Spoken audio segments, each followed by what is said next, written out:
Hi, my name is Megan from Shaler Honda. I'm one of the sales consultants here, and I'm going to show you how to pair your phone to the car.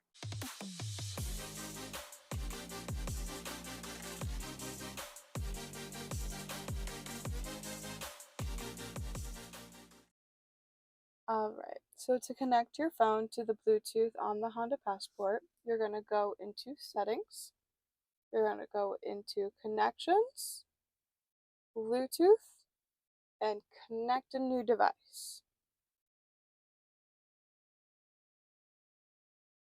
You're going to see your device pop up here as long as the Bluetooth is on your phone.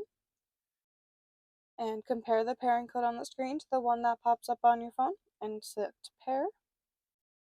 It's going to ask if you want to sync your contacts. Hit allow. And then all you have to do is hit connect. And if you wanted to use internet tethering, go right ahead, press continue. And then to me, one of the best things is that it will attempt to call 911 if you are in an accident using the connected device. So I always like to enable that service. And my phone is connected and all set to use through Bluetooth.